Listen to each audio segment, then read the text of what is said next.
Yesterday you casually said, "I really need a new pair of running shoes." You didn't type it. You didn't search it. You just said it once. Then, an hour later, your feed is stacked with shoe ads, best beginner running plans, and a recommended video about knee pain. It lands like a punch. How did it know? Most people jump to one of two extremes. Either my phone is listening, or it's just a coincidence. The truth is creepier and usually simpler. It's often not one spy moment. It's dozens of tiny signals. Where you went, watched, who you were near, what you paused on, what your device quietly shared, and what other apps already knew. And here's the part nobody tells you. Even if you lock down settings inside one app, your trail can keep moving elsewhere. To understand why this feels so personal, we have to start with the single biggest lie we were all sold about privacy. Privacy is a word we've been trained to click, not a reality we've been given.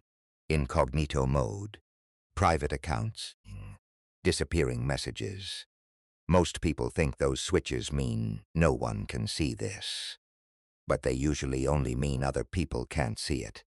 Behind the scenes, the platform still sees patterns. What you hover on, what you replay, what you skip, the time you watch, and the device you use. It sees metadata, where you were, which network you were on, and how your phone connects to other devices nearby. It sees identifiers that stitch sessions together, even when you clear history, even if you never hit post.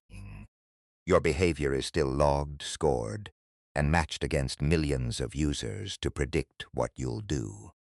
And that, "I've got nothing to hide," line misses the point. The scariest part isn't what you post. It's what gets inferred about you. Your habits, your routines, your weaknesses, and what you might do next. You don't have to share secrets to be readable. And those inferences are powered by one thing you generate all day without noticing: data trails. When I say data trail, don't picture a folder labeled secrets. Picture crumbs, boring crumbs. The time you open an app, the second you close it, the video you watch twice, the one you abandon after 5 seconds. 2 or 3 boring signals are enough to identify you more often than you'd expect. Start with location, not just GPS, but check-ins, map searches, background location pings, and even the places you linger. Add search and watch history. What you type, what you autocomplete, what you scroll past, what you pause on. Every click, every tap, every swipe becomes a vote that says more of this. Then there's dwell time. How long you stare at something without touching it. That's not content consumption. That's preference mapping. Mix in purchases and near purchases, carts, wish lists, payment confirmations, receipts in your email, loyalty apps, delivery addresses. Permissions fill in the gaps. Contacts access can reveal your social graph. Photo access can expose where you've been. Microphone and camera permissions don't have to be abused to matter. Even legitimate use creates timestamps and context. Your device itself leaks metadata, model, OS version, language, time zone, network, battery state. And finally, proximity.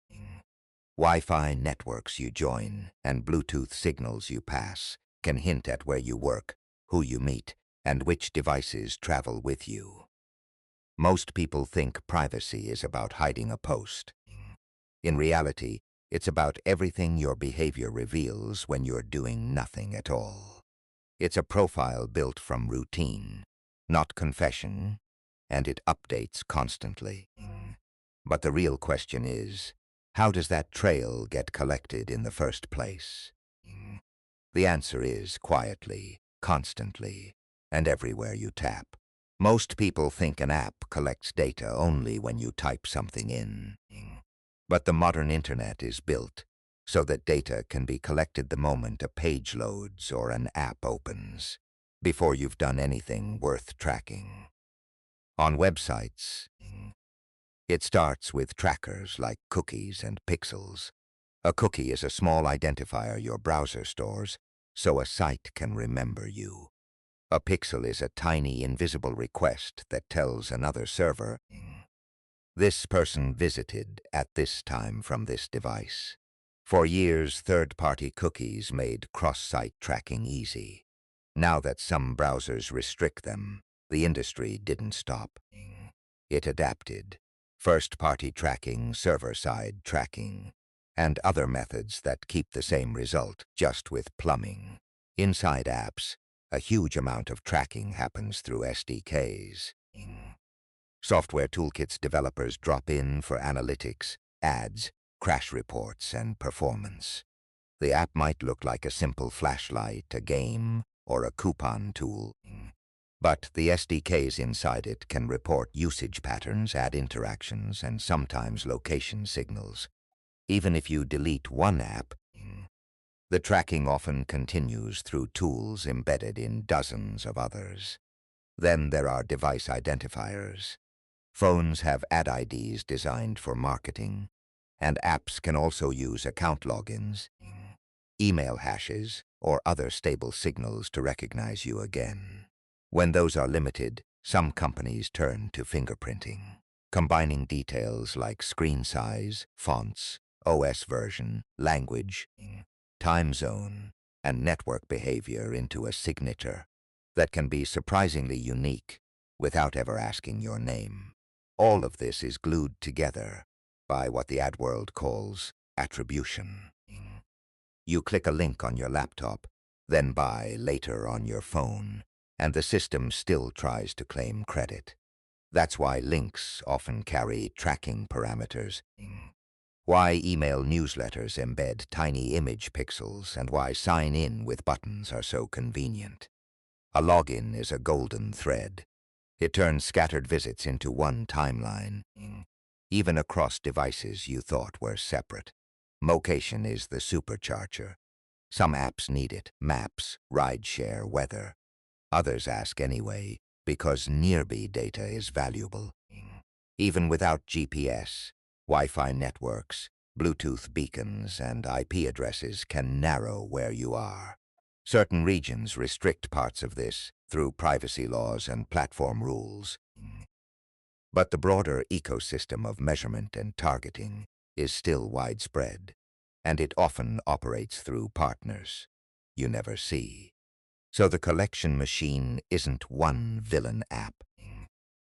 It is a layered system that follows you across sites, apps, and devices, turning ordinary behavior into a continuous profile.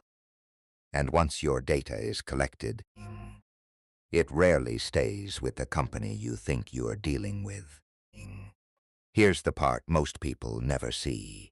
After your data is collected, it often enters a marketplace, not a black market, an industry that runs on contracts, partners, and polite wording in privacy policies. You don't have to be famous to have a file on you. You just have to exist online. Data brokers and third-party vendors specialize in packaging information, device IDs, approximate locations, shopping behavior, app usage, and demographic guesses. Sometimes it's sold. Sometimes it's shared. Sometimes it's licensed, meaning a company pays for access to a segment rather than a spreadsheet of names. Different label, same outcome. Your behavior becomes a product. This is where that harmless phrase, "we may share data with trusted partners," matters. A single app might have dozens of partners, analytics, advertising, fraud prevention, measurement. Each partner can add its own data, then match it back to you through identifiers. Even if one company promises it doesn't sell data, it can still monetize it by enabling targeting or measurement for others. And you'll hear the word anonymized a lot. People assume anonymized means safe, but anonymized often means your name isn't attached. not you can't be singled out. When datasets get combined, location patterns plus device info plus purchase history, re-identification becomes easier than most people expect. One routine commute, one home address cluster, and suddenly anonymous looks a lot like obvious.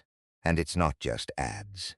Political campaigns by targeting, retailers by lookalike audiences.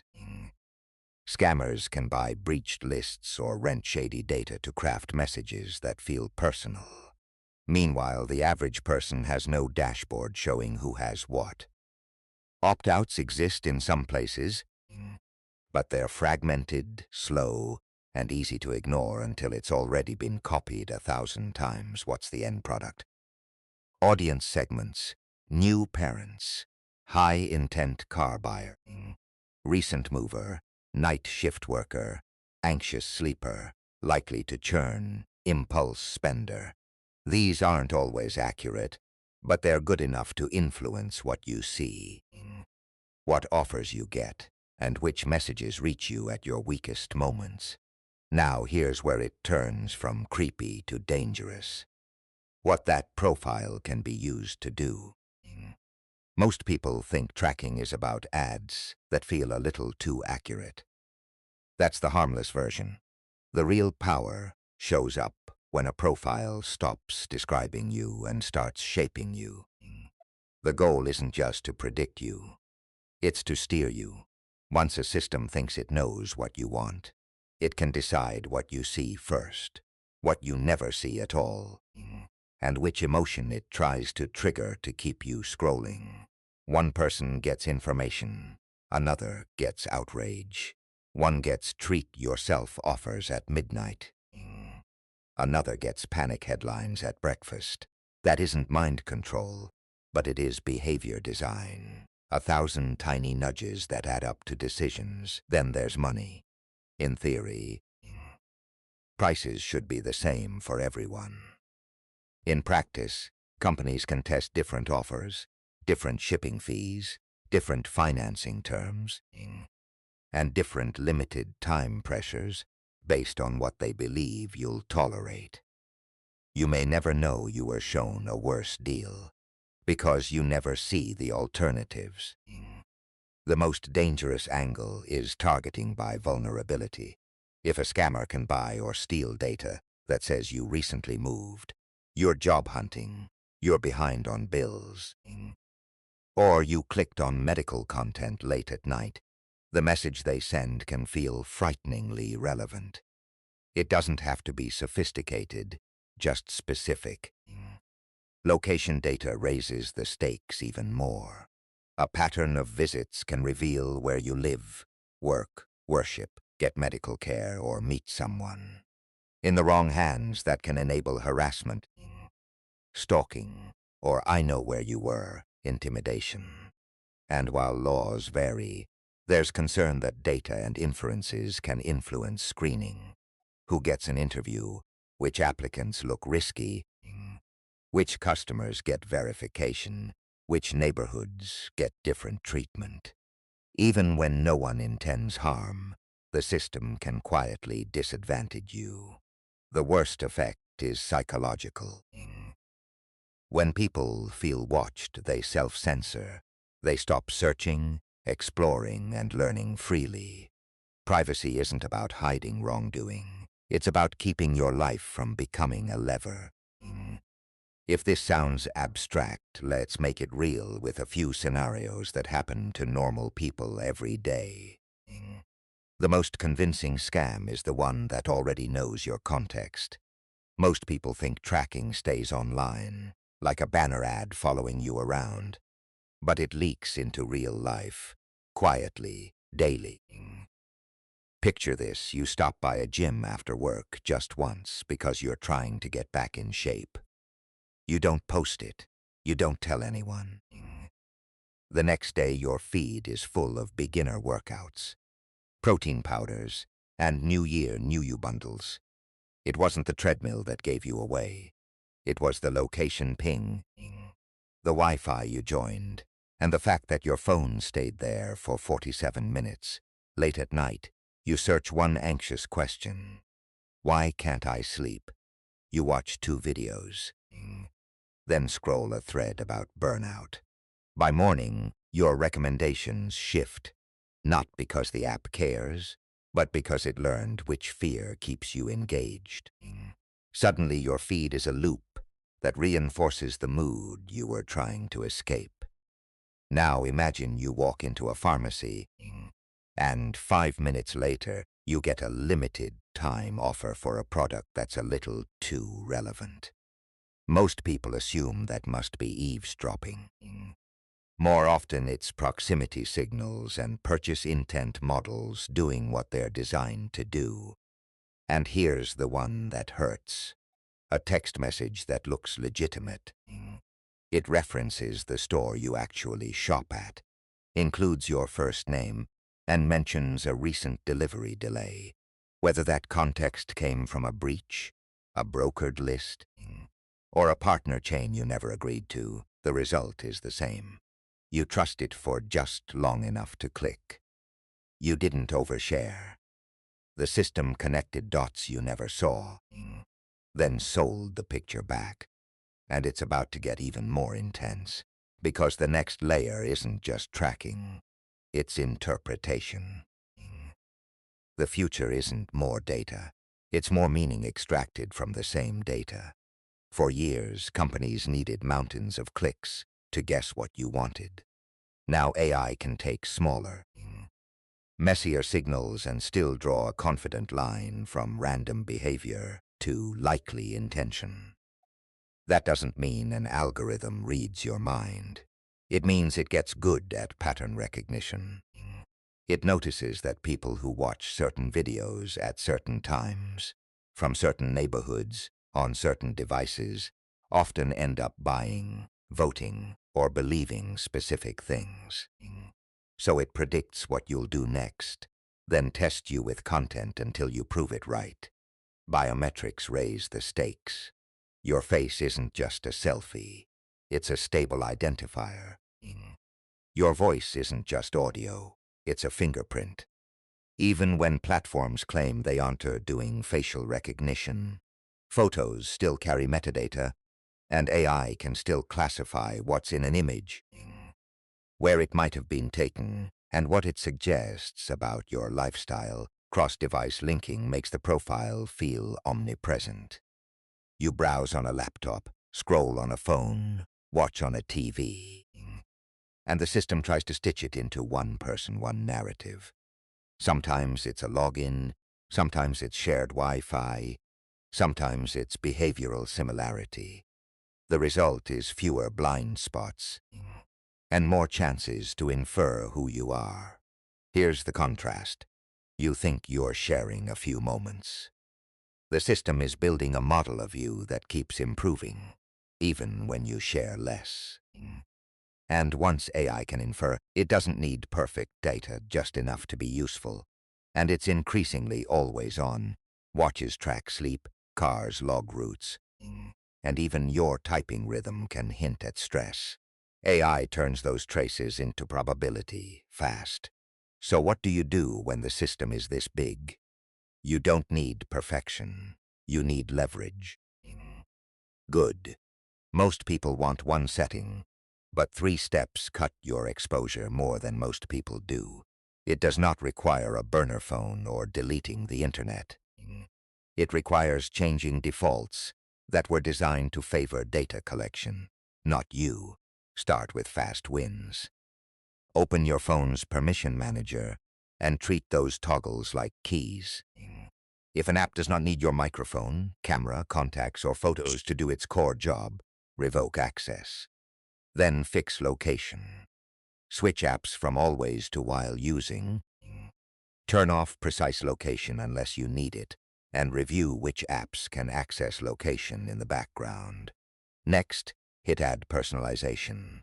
On your device and inside platforms, disable personalized ads and reset your ad ID when possible.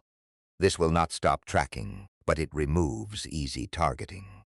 Now tighten your browser, because the web is a tracking highway. Block third-party cookies where available, enable tracking prevention, and stop clicking. Allow all on banners unless you mean it. Use a separate browser profile for shopping and logins, and clear site data for services you do not trust. One habit can break profiling, then come the strong moves. Use a password manager so every account gets a unique password. And turn on two-factor authentication for email, banking, and social accounts, because breaches are the shortcut that makes everything else worse. In your operating system, limit cross-app tracking, restrict background app refresh, and disable unnecessary Bluetooth scanning. For privacy, consider private DNS. It can reduce leakage. A VPN can help on Wi-Fi and hide your IP from some sites, but it does not make you invisible. It simply shifts trust to the VPN provider. One more mindset shift. Stop trying to be untrackable. That is the trap. Aim to be harder to profile than the average user. Turn off notifications you do not need, because every tap feeds the model. When an app asks for a permission, deny first, and only allow it if something breaks. When a website demands a login, ask if it is truly necessary. The system wins when you move on autopilot. You win when you add 2 seconds of friction. If you share this with one friend, you cut your risk before the next breach hits. Finally, build high-impact habits. Separate your identities. Use one email for financial and government accounts, one for personal, and one for sign-ups and newsletters. Opt out of data broker lists where your region allows, and do an app audit. Uninstall what you do not use, and replace the worst offenders. If you have smart speakers, TVs, or doorbells, review their cloud and microphone settings, and mute or unplug what you do not need. Now let's tie it all together, because the point isn't to panic, it's to wake up. Private used to mean don't post it. Now it means manage the trail. You can't vanish with one setting, but you can meaningfully reduce what gets collected and shared, starting today. Check permissions, limit location to while using, and stop accepting defaults you didn't choose. You'll see results faster than you expect. If this video made you rethink your phone, share it with one friend who needs the wake-up call. Subscribe because, in the next video, I'll show the exact checklist I use every month to audit my own devices. And comment your biggest privacy question. What app or setting worries you most? But for now, start with step 1 today, because the longer you wait, the bigger your data shadow gets.